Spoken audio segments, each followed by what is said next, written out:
Happy Friday, everyone, and welcome to the latest edition of Richard Skipper Celebrates. Who or what are you celebrating today? Well, I'm celebrating the fact that I had a show last night at Valley Cottage Library here in Rockland County. This was my fourth time there, and the audiences are so incredible. There's a lot to check out in our libraries everywhere. We actually got a great author on the show today, and we'll talk about some of his past books and some things that are coming up. We have two incredible singers that are waiting in the wings. One has not been performing for a while. Life happens, and we're going to talk about that. One has a show coming up in a few weeks that, God willing, I'm going to be there in the front row cheering her on, which is always fun to do. And I have two other friends that are scheduled to be here. One has not shown up yet, and one may not be here due to an illness. I'm not going to say who it is until the end of the show in case she is able to pop on today. Well, I'm going to bring our first guest that nobody knows who I'm bringing on first, so I hope they're all ready. And I'm going to begin by bringing up a dear friend of mine that I have not seen in person in quite some time, and I'm thrilled that I can see her virtually today, and that's Linda Cossett-Lyon. Linda, welcome to the show, and I'm going to begin by asking, who or what are you celebrating today? Me. Who am I celebrating today? I celebrate every day when I wake up. Let me put it to you that way. It's always an interesting thought that I have when I wake up in the morning and I think, oh, I got up. Mm-hmm. But if I hadn't gotten up, I'm the only person who wouldn't know. Now, why is that? Well, because I'd be, dead. Well, hopefully that's not going to happen for quite some time. Well, I hope not, but I don't know. I'm old now, Richard. Well, we all are. We all are, and that's a blessing. Look at Marilyn May. We are all teenagers compared to Marilyn May. She's a miracle. She's a miracle. I actually, in my show last night, I talked about her because, I had a very much older audience, and I was describing Marilyn May. They asked, who inspires you? And without even thinking about it, Marilyn May popped right into my head because she inspires me because of her tenacity, her gifts as an artist. Hello, Joyce Glasgow is watching today. Welcome to the show, Joyce. I am so thrilled every time I get to be in her presence. And I'm going to say this, Linda, and I really mean this. And I'm not saying this because you're here on the show today, but I also have the same feeling when I'm watching you perform because you are a great, and Jane Schechter, who's here as well, you are such a great interpreter of the songbook. And I'm not going to say the Great American Songbook because the songbook, I think, is global. And we don't own that. It's great that a lot of these writers were born here, but I think music is universal. Go ahead. Thank you for that. I consider myself a storyteller, and it's the storytelling through the music. So, my parents gave me my music. They both sang, they both played the piano. My daddy couldn't read a note of music, but I didn't know when I was 5 that I had my own accompanist. And he could change keys for me when I'd say, Daddy, it's too high, and I can't sing. But you say about inspiration. Yes, Marilyn May is one of my inspirations. I was lucky enough to produce a workshop for her in San Francisco a number of years ago before I left the city. But I'll tell you some of the other things that inspire me. I go down the rabbit hole of YouTube videos for The Voice Global, which is really fascinating to see these young people singing current songs. It's, we don't have radio anymore to learn music. And I have a list of songs that these young kids have been singing, and all over the world, they're singing in English. They're singing English written songs, whether it be from, Australian artists or English artists or American artists. And that's inspiring to me. I watch them perform, 12-year-olds, 10-year-olds that are, you know. I love the fact that you said that you started making music with your father. So did Jane. We'll talk about that a little bit later. But it's one thing to sing around the house. It's another thing to make that decision, that life decision that you're going to pursue singing as a goal, as a career, as an avocation, whatever it is that Right. you're singing in front of an audience. What was that moment like for you where you decided this is really the path that I want to be on? There were a couple. So first, before I left New York, I was studying with the great Ellie Ellsworth. Now, Mm, Ellie was my mentor. hmm We lived in the same building. I did her bookkeeping on the side. You know, I actually went to a class of hers. at Uh, the Actors Institute. yes, yes, yes. So she and Dan Fosse started the Actors Institute among a couple of other people. And Dan also lived in the same building I was in. hmm So it was a no-brainer back in the late 70s, early 80s for me to go there and study. And what Ellie did was she started doing musical scene study. So I did that. hmm But she evolved into cabaret.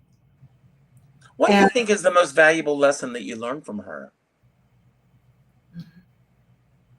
to be true to hmm myself, to sing from myself.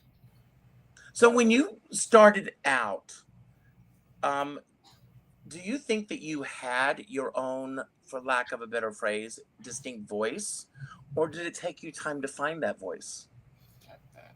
It took me time to acknowledge that voice. hmm Um, and I know what you mean by voice. I'm not talking, we're I not know, yes, singing, absolutely.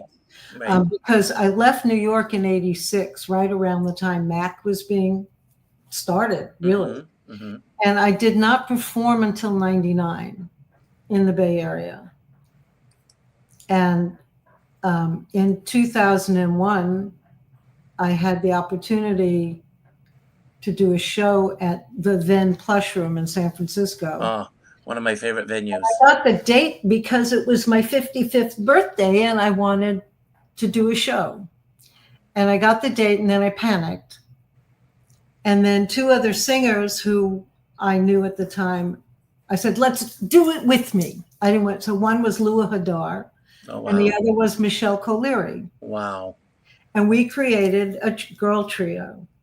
I was 55 years old. So that's really when I said, what would happen if I did one foot in front of the other finally in my life? hmm And so the three of us created a group. We called ourselves the Kitchenettes. Yes, I remember very And our well. first show was called Dine, where food and lust burst into song. My God, that feels like it was yesterday. I know. It was 2001. Wow. No, I remember because it was around that time that I started performing in San Francisco as well. And At that's the when, Octavia, the first time I saw you, Richard, was at the Octavia Lounge. wow. Yes. Well, it's On so funny Market because there Street. used to be a place in New York called the Piano Bar, Yeah. and it was at 67th and Broadway, and I went there the, when the I was 61st, still. 61st and Broadway, and Houston Allred played the piano there. And I brought this up last night, and a woman in the audience yelled, Beefsteak Charlie's. And I said, how do you remember that? She said, I used to go there all the time. And she said, believe it or not, I've been following you for years. And I had no clue who this woman was or anything. We're going to bring on our next guest, and we're going to continue this conversation. So stick around for a little bit. I'm excited about this next guest. She's been here before, but she's got a couple of projects that I want to talk about. She's got a one-woman show. I love this, jumping off the roof, and I want to hear all about that. But I want to take this off so that so we can see at the bottom of this, December 13th, 14th, and 15th. And then she also, and I am very seriously considering this, folks, join me. Let's have a great time. And she has a cruise where you sing at sea, and it's next August. So we've got plenty of time to prepare for it. And I am so excited that she's here today, and that's Elena Poland. So welcome to the show again, Elena. You're muted.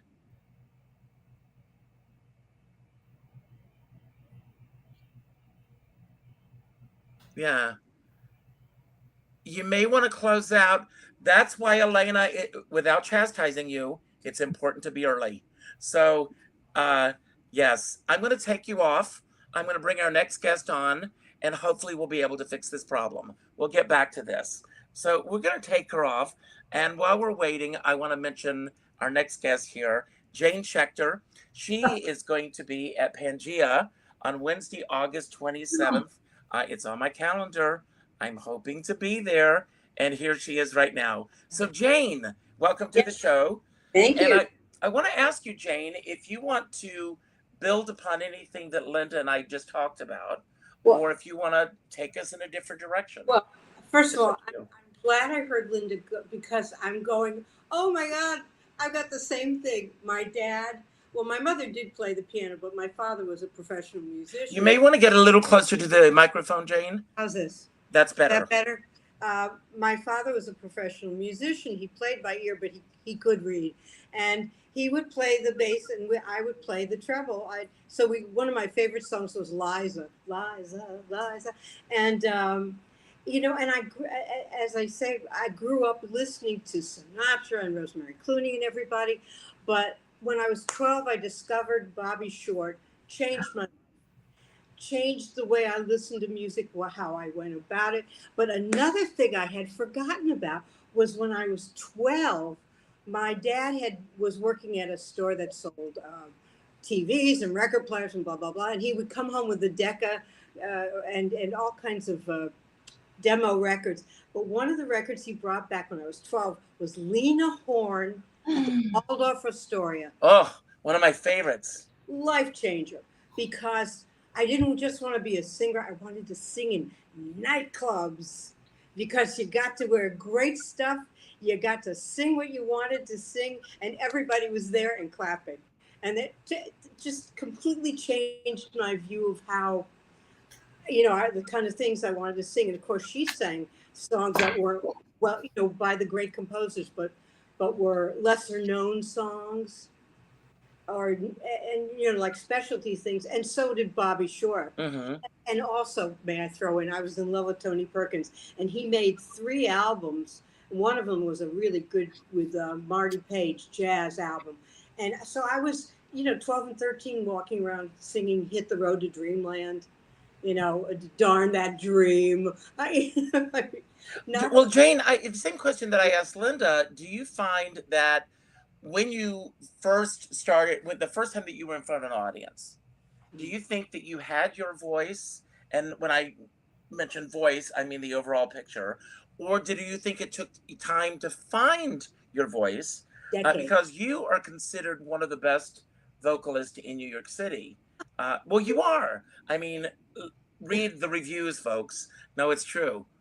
Um, I think honestly, decades. I mean, I was singing, everything was fine. I used to sing at the Improv with Bette Midler. We would take cabs home at 1 in the morning. In between, we were in between the comics, and I was terrified of up tempo. So I Mm-hmm. sing a lot of ballads.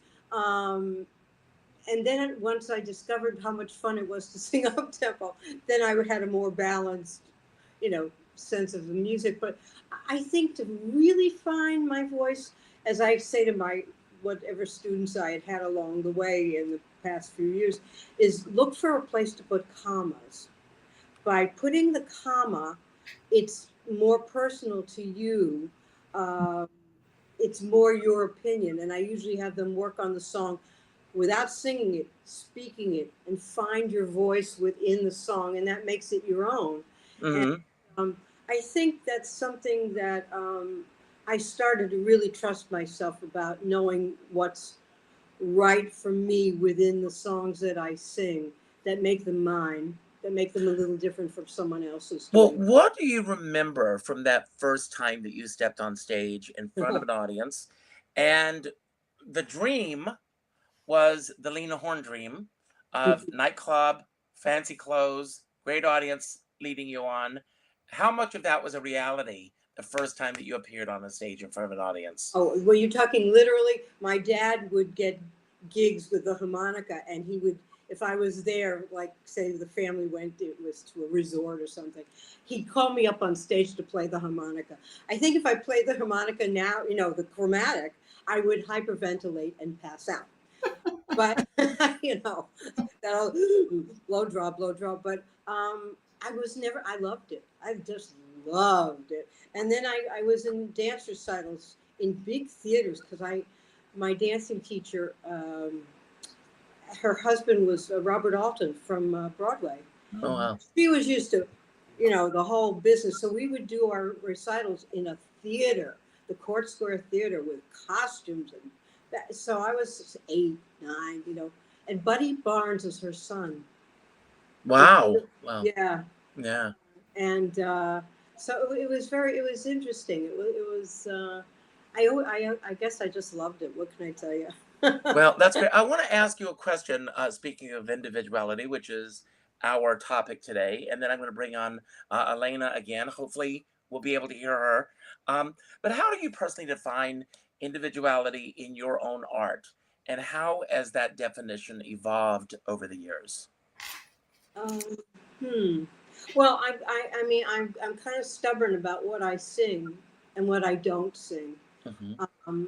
I'm hopelessly devoted, to quote another song, Mm-hmm. to church. I mean, to me, I'm doing a song in the show, and I realized it was written by George Gershwin, but not with Ira, with a Ballard, McDonald, and Buddy Mm-hmm. DeSilva. Somebody Loves Me. The damn song's 101 years old, and it's still fabulous. I sang it at Cast Party at Birdland, and when I finished, Billy Stritch says to me, "Wow, that's still a great song. It's 101 years old, and it had such good bones." And what I say is, I love songs that, if they have like good bones, you can Mm-hmm. sing it as a ballad, you can sing it as a bossa, you can sing it up tempo, you can make a jazz waltz out of it. I mean, and to me, that's and the lyrics were often just brilliantly wonderful. I mean, my God, Yip Harburg, my God, and Johnny Mercer and Anita Cole Porter did it all, and so did Irving Berlin. So when I don't want that to die. I don't want No. to die. And what Linda said, you're seeing young people get up on stage. There's a kid, David Marino, and he is from fabulous. Canada. He is sensational, and he does standards. And of course, there's Nicholas King, who's still a kid, and he is. I mean, these kids, they're just fabulous. So that gives me. I love Nicholas. If he's watching, I love you, Nicholas. I just saw him a couple of weeks ago, but he needs to stop doing my act. So anyway, I'm going to bring on Elena again, and I hope that we're going to be able to hear her this time. Elena? Can you hear me? We can hear you. Praise God. I'm sorry, I am browser challenged. No, that's quite all right. I use Safari, and this wants Google, and then everything went wrong and didn't like my password, etc. Anyway, that's boring. No, for some reason, StreamYard is not compatible with, with every platform. There's an issue somewhere along the line. Right.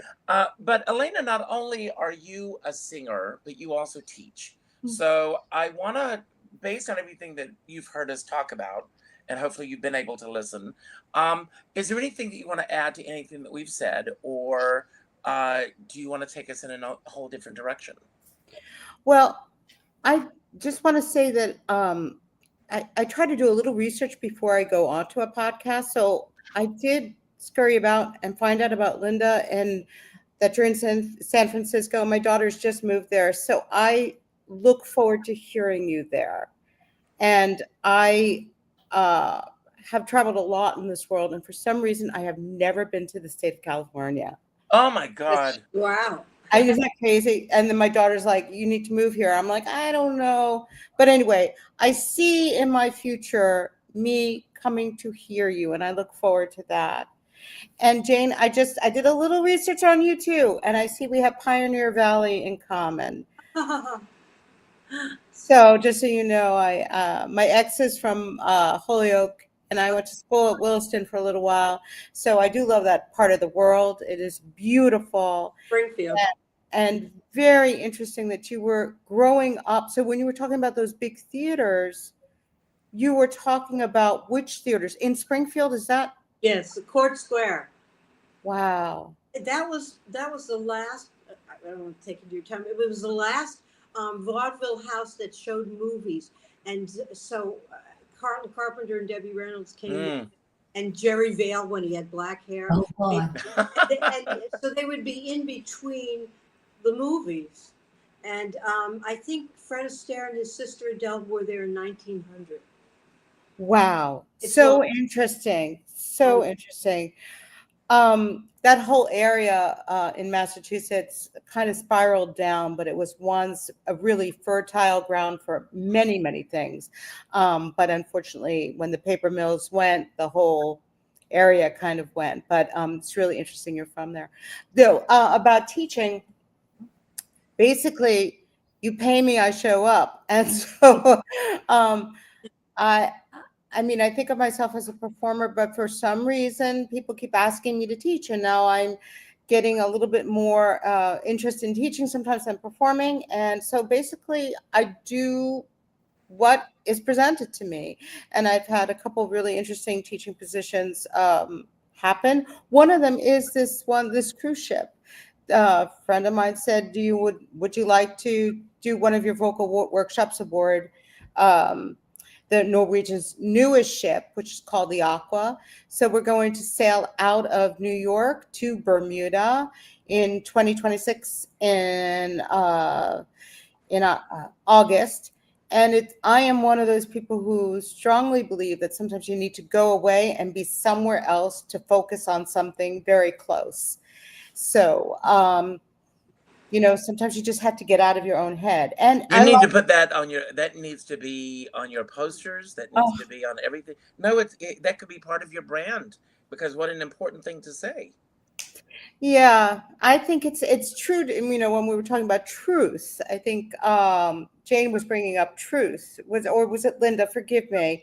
Truth, being true to yourself. It's very true to me. I need sometimes to get out of my environment to concentrate on one thing.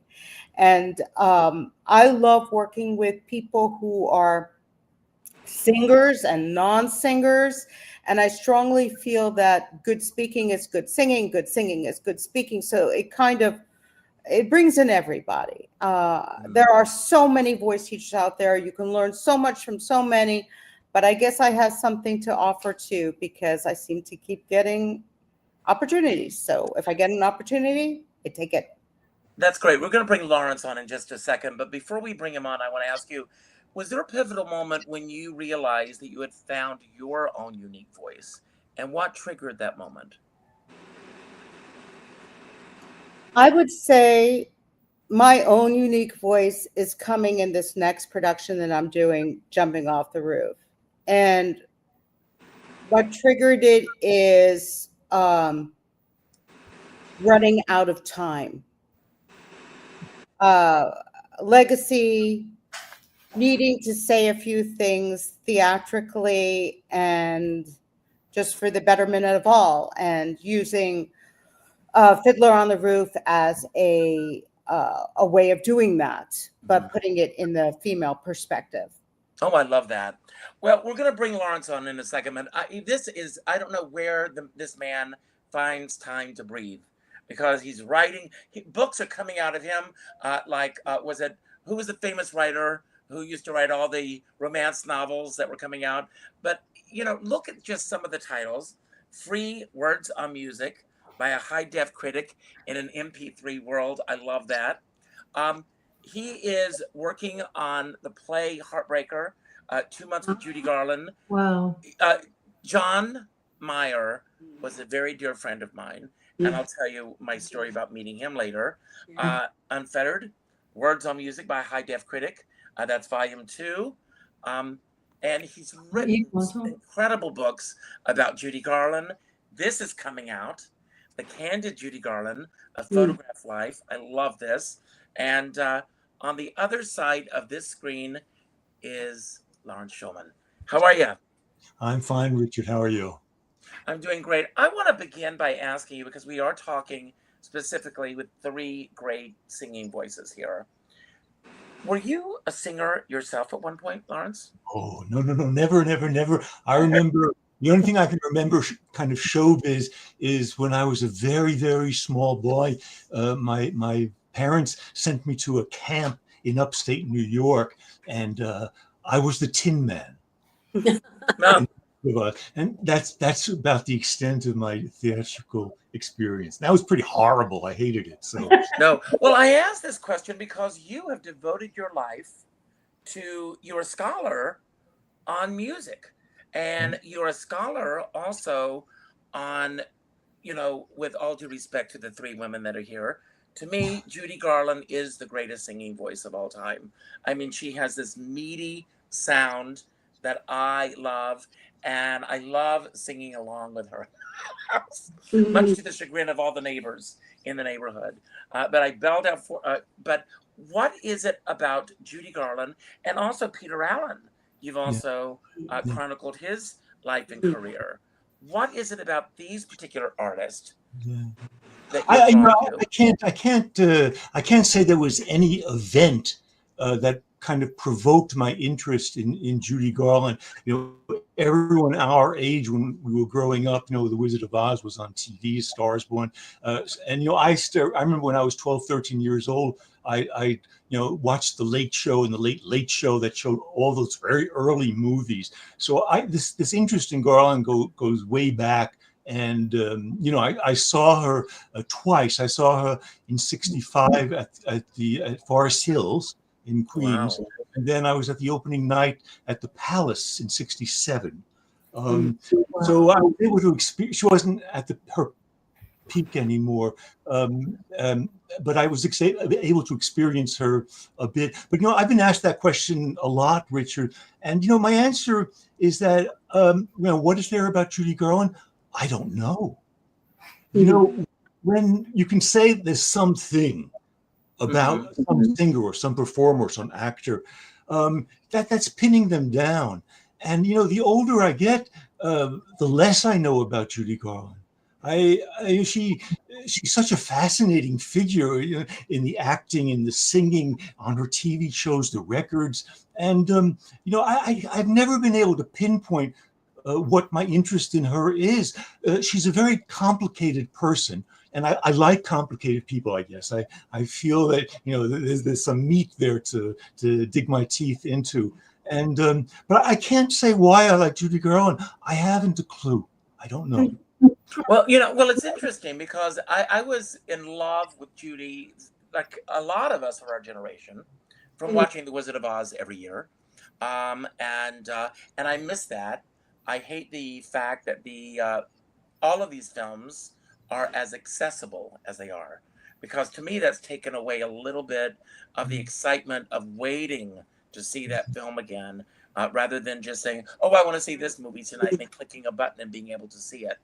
And we waited a year before we could see it again. And I was 8 when she passed away. And funny story, and I talk about this in my show, but I threw myself on the floor and I screamed, "I can't go on." And my mom took me and said, "You don't even know this woman. Why are you so upset?" But I thought, because she had died, that everything went with her. That I would never, that was the mind of a child, that I would never see my favorite movie again, because they would never show it again because she was no longer with us. And well, she's very much alive. I think. Oh yeah, she's very much alive in the 21st century, and it's not. I don't know. I like having available DVDs and CDs, all of the music that she performed. I think that's something really good. I'm not so much in favor of what's going on in Las Vegas right now with The Wizard of Oz and this big production and everything. That's kind of uncinematic for me. You should respect the film and not turn it into Disneyland and things like that. Into an event. Yeah, and for those of you, Jane, Elena, Linda, are you familiar with what's going on? No, I would appreciate knowing, but well, in Las Vegas at the Sphere. Do you know about the Sphere? Lawrence, how would you describe the Sphere? What did you call it? Oh, the sphere, it's called? Yes. It's a Yeah, ball. It's not a it's sphere. it's a huge thing, and they're showing the Wizard of Oz on a huge screen that's 12 miles wide. You know, this monster screen. Oh, wow. Yeah, But by doing this, obviously, The Wizard of Oz was filmed in a certain ratio. And Mhm. in order to show it on a screen like that, they Oh, have added in mountains and hills and no. forest. And they've actually, through AI, Mm. recreated Uncle Henry so that he absolutely. walks into the frame of a scene that he wasn't originally in. It's Yeah. not fair. And No. No. when you're in the tornado, you know, at the beginning of the film, and she's going up, I don't know how they've done it. They throw things at you. There's wind going through the theater, and you know, it's And the like being flying in. monkeys are drones that come through the Yeah. theater. Oh. It's like being immersed in the film. We're going to do a little roundtable discussion on individuality, but I want to ask you, Lawrence. I have always, I'm always reminded of a quote from Barbara Streisand when she started in the business, because she really emphasized, until she started getting a name for herself, the kookiness of who she was. And at one time she said, I am so far out, I'm practically in. And that's one of my favorite quotes from her. But I have always, I've had trouble as an artist. I'm not a big enough name to get leading roles, and yet I'm too big for the chorus. And when they put me in a chorus show, I had a director once that screamed and yelled at me all the time because he said I was constantly stealing focus. And I didn't know, and I kept saying, tell me what I'm doing, because I don't know. And it was just hearing that, and now I embrace that as someone who's doing my own one-man shows. Mm. But I want to ask you, Lawrence, because, and we're not going to mention any names, but you're in a field where the world of Judy Garland fandom is, and we talked about this before, is very, Yeah. forgive me, folks, bizarre. And there's an ownership that people feel that they have, with Judy Garland. Mm. These are fans, these are other authors, these are other people who do not want to hear anyone else's perspective on who Judy Garland is or was. How do you navigate those waters? Oh well, you know, it's very simple. I accept being hated. It poses no problem to me. You know, I don't get.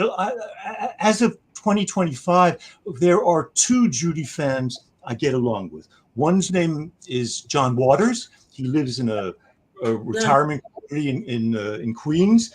And the other is my friend Kim Lundgren, who lives in Denmark. A wonderful, Mhm. wonderful person too. But otherwise, I am out. I mean, it's gotten so bad with me that last year I think I was invited to speak at the Museum House in Minnesota to give a talk on my Garland book and things like that. And I said yes at first, and then I said no because I was afraid for my physical safety. Wow. That's how bad it's become. So you know, I just kind of ignore all this stuff, and I do my writing and say what I have to say, and it doesn't affect me. But there really are these people are intolerable.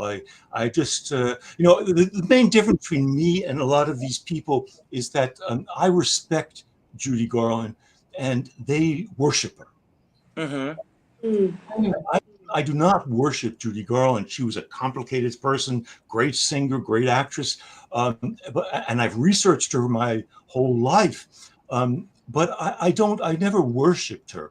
And, you know, you can say, I mean, the fans would never say anything terrible about Judy Garland. I have no hesitation about saying terrible things about Garland because there are some really funny stories about terrible things happening to Judy Garland. And in what I've written in the past, I have no hesitation about putting them in my reviews or articles. So that's the main difference. It's worshiping or respecting. I respect Judy Right. Garland. Well, that's part of the fabric of who she was as a human being. We all have that. Yeah. So I want to go around and I want to ask each of you individual questions that I put together. And I'll start with you, Linda. How do you navigate between being inspired by others and maintaining authenticity in your own work? I don't even know where to begin with that, because it took me a very long time to know what I have to offer as an entertainer. You know, it took me to my mid-50s, really, to really get, oh yeah, I can sing, but that's not it. I'm not a great singer. I don't consider myself a great singer. Well, I would disagree with you. I know, but that's okay. But that's not my, I don't see that as my gift. I love performing because I love to interact with my audience. I like to know that I mean, I have a thing that if I do a show and you haven't cried at least once during my show, I did not do my job. For all the right reasons, of course. Yeah, well, the research that I do, like Jane was talking about, and about the lyric. See, I pull to the lyric of a song. Mhm. I have to like the melody, but the lyric has to talk to me. And I have a whole exercise that I do with lyrics. And it's pen in hand on paper, and I just write the lyric down as if it's a story, not as a poem, line by line. I put in the commas and the colons and the periods that are supposed to be there. And then on the other side, I look at that and say, what does that inspire in me? Is it mine? Am I going to be a character when I'm doing this? But I have to be true to what that lyric is speaking to me. And recently, I was invited to be in a showcase here in Sacramento, in a little Thai restaurant. The owner is a fabulous jazz pianist, which is wonderful. I put 3 women together, and we did a show on the music of Irving Berlin. And I took the guts, I think, to do God Bless America. Wow. My way. Because I used what his daughter said about him, about why he wrote that song. Mm-hmm. It was to honor this country for the gift that it gave this little immigrant boy to become who he was, to be who he was. And so that became, it was an homage. And I had to set it up for the audience to know that it was an homage to the United States. And in this time that we're in, that was very important to me. Wow, that's great. Yeah. Jane, what is the daily habit or creative practice that helps you stay connected to your own individuality? I don't know. You know, it's funny. People say, "Do you sing in the shower?" I say, "Never, never." And when I was living in Massachusetts for a while back in 2007 to 2022, occasionally I would sing in the car. I always had Sirius XM Real Jazz on. Occasionally I heard me, but that's it. I'm not a singer around the house, so it's very specific. I don't know quite how to. Oh, well, I sing around the house all the time. Oh, yeah. Come and sing with me sometime. Elena, have you? Was there any more that you wanted to say? Well, I'm sorry. I was going to say, when I was, I guess, 19 maybe, I saw Judy Garland. She was doing the Valley Forge, the 10 shows, and she was on the road with little Joey and little Lorna. And I went, and since I had been an apprentice, I went back and I got to meet her. And that's the only time I ever saw her live. You know, Wow. in person, right there in front of me. And Liza was there, who had just cut her hair short. Wow. Yeah, so that's an incredible memory. Well, I've seen Liza many times in concert, but never Judy. Elena, have you ever faced pressure to compromise your individuality for either commercial or critical acceptance, and how did you respond to that? Every minute of every day. How do I respond to it? I try to be true to myself and just live my own authentic little life the best I can. Sometimes I'm more successful than not, but I think we're faced with it all the time if we're going to try to fit in or be accepted or be liked. I mean, I loved what Lauren said about he's not afraid not to be liked. That's so wonderful. That's heroic. That's a journalist. You're saying exactly, you know, I think we all just want to be liked, which is who wants that, right? Let's just be people and let's just try to be good. That's all. Well, Lawrence, I may have the answer to this next question already, knowing you perfectly the way I do. How do you hope that your own individuality is felt or recognized by your audience, or do you care? No, I don't care. I really, I write for myself. I've always written for myself. When I was in high school, I was the editor of the newspaper, and I had it even at that point, 17 years old, an enormous pleasure in writing things. I had a column. I wrote about the Vietnam War. I've always loved to write. And that's the real pleasure for me. I really, what people think of me, it was only, I think, last year that I won a writing award for an article, the Peter Allen article that I wrote. And it was kind of a shock to me because I wasn't used to winning awards. And I'm not writing for that purpose. I'm just writing to be honest. Hopefully I'm saying something new and different. There's no purpose in writing things if you're not saying anything new.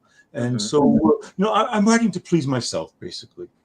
That may sound very selfish, but it doesn't No, matter. not at all. But do you read the other books by the other authors, or do you Oh, stay yes. completely? I read everything. I read lots of books. I'm surrounded by books here. I know. I see that. Me Yeah. too. Yeah. I like to read books even by the people who don't like me. Mm-hmm. I won't name authors either, but there are a number of people who've written books, and Mm-hmm. I read everything. And so, I read everything I can. It's not just on Garland too, because I do, since her centennial a couple of years ago, there's been less demand for articles and books on Garland. So I've been writing about all kinds of things. Carly Simon, Patsy Cline, George Michael. I just finished an article on Wow. Michael, who did things in the Great American Songbook at the very end of his life. And so I've kind of moved on to a whole bunch of people. I find great pleasure in discovering people at this point. I'm not just fixated on Judy Garland anymore. Yeah, I know. That's great. My grandmother always used to say to me, "What people think of you is none of your business. Don't even don't think about it."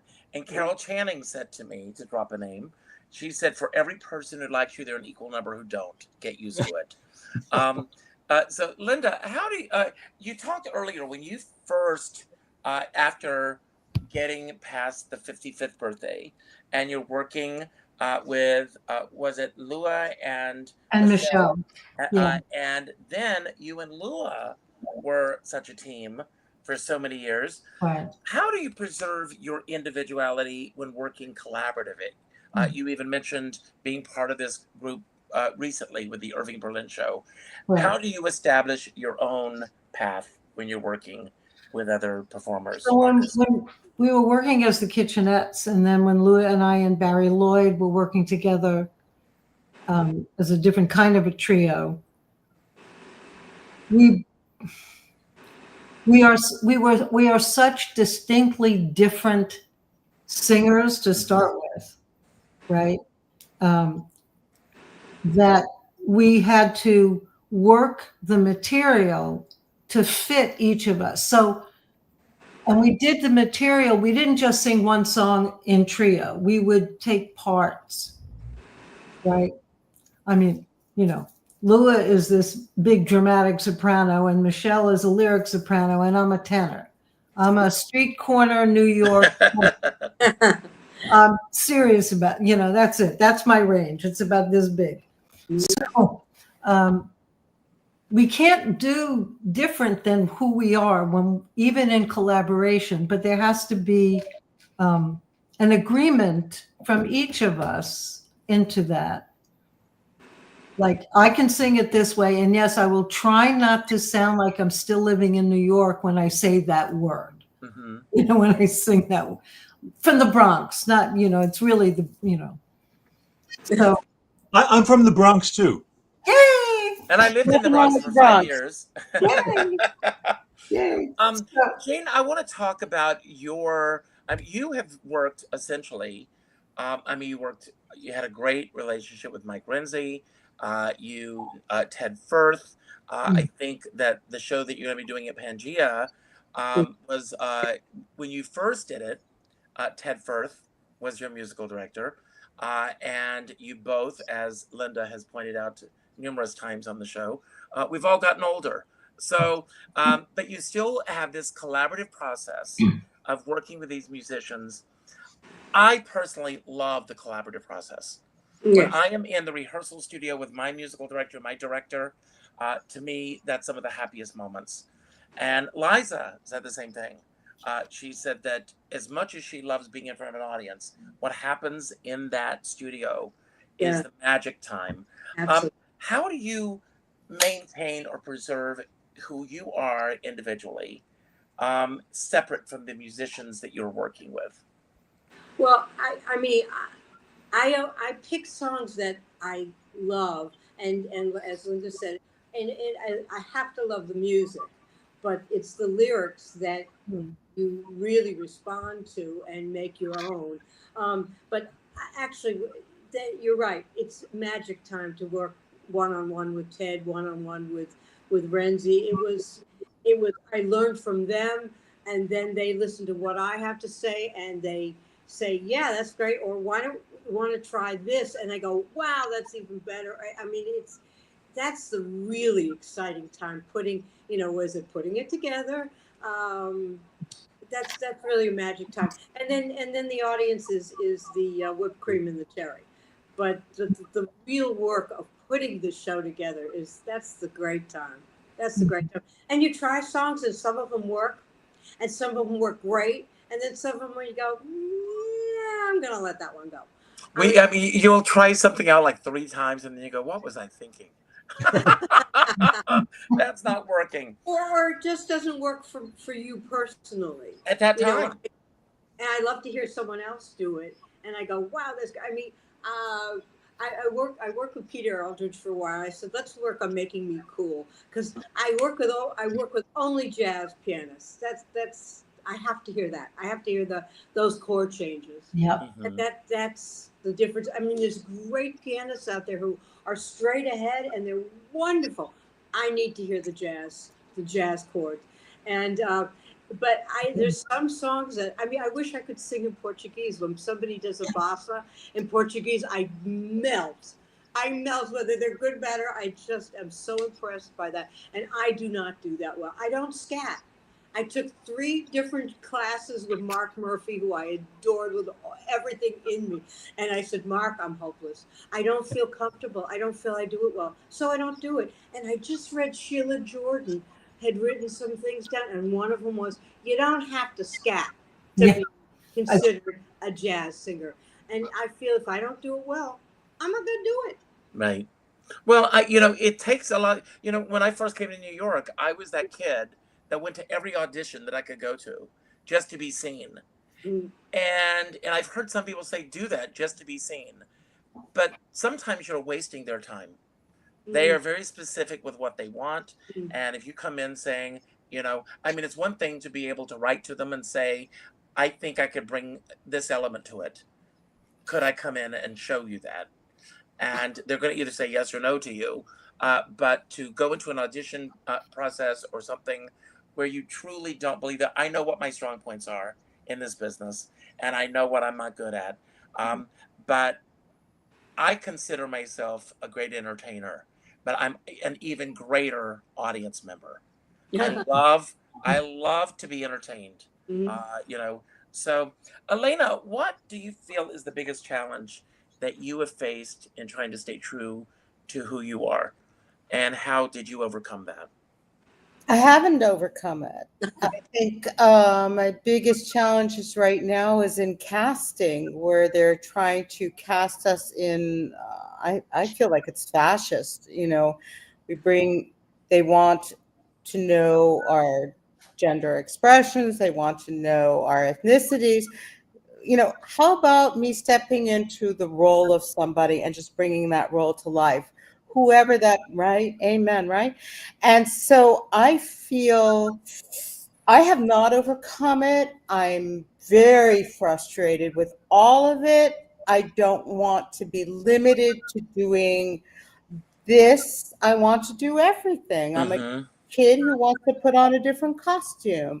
And I feel sorry for all kids who want to, big and old, big and young, young and old, big and small, who want to try on different people and empathetically feel them and bring them to life. So, yeah,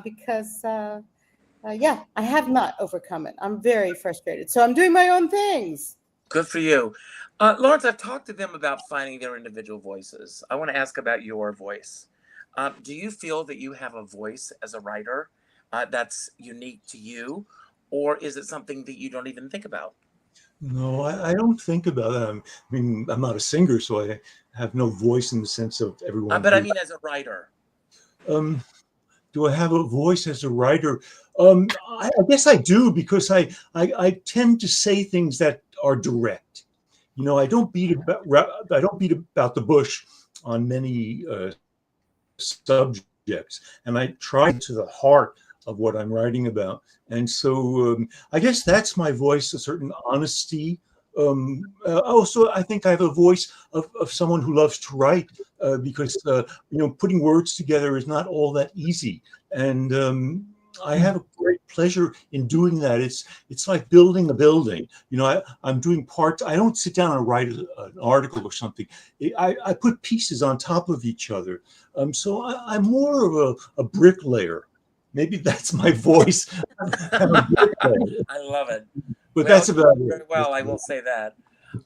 I've got a question that I want to ask each of you, and then we're going to wrap everything up, and you're all going to have a chance to have your final word today, and I'll talk about that in a moment.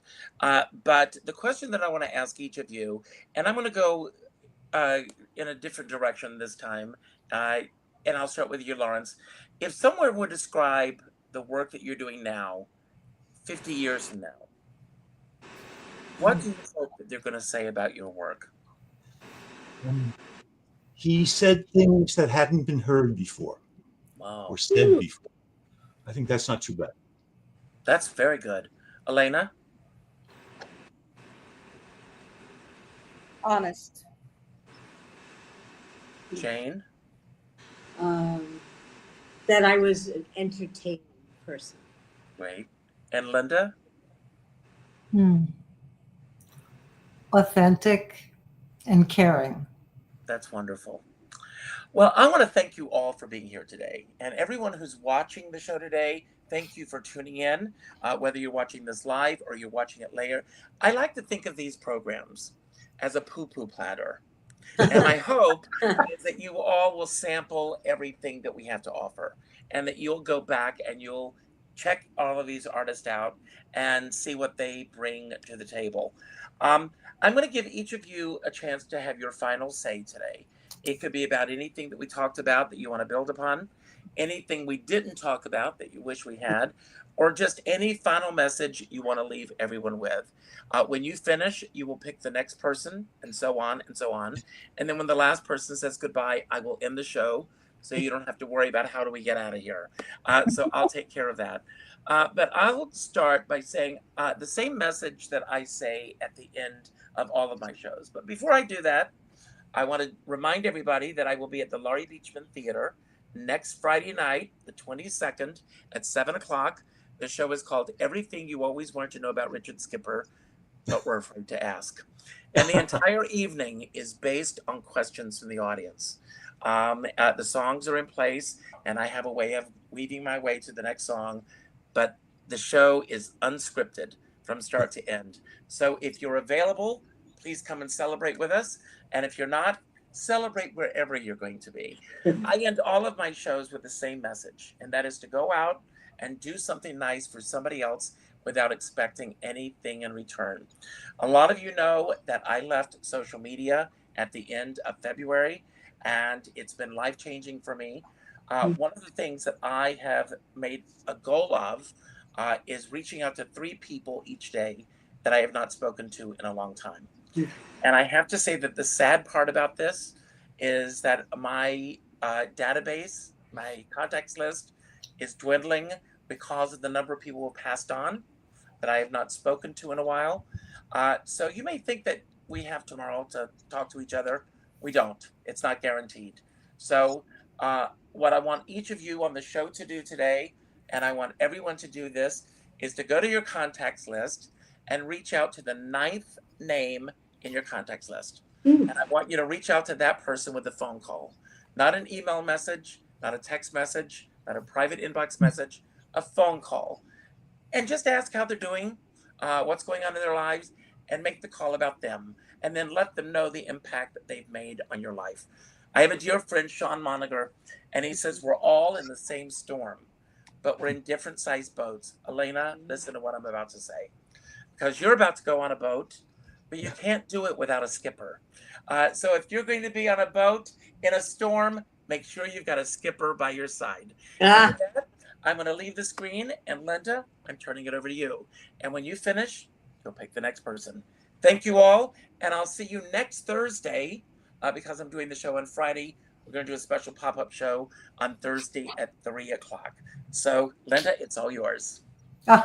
Okay. So one of the things for me when I started performing back in New York, back in the early 80s, was I did go on a couple of auditions, for acting, because I thought that was what I should be doing. And I didn't get picked for anything, but there was a sign at one of the auditions said, "No regional accents."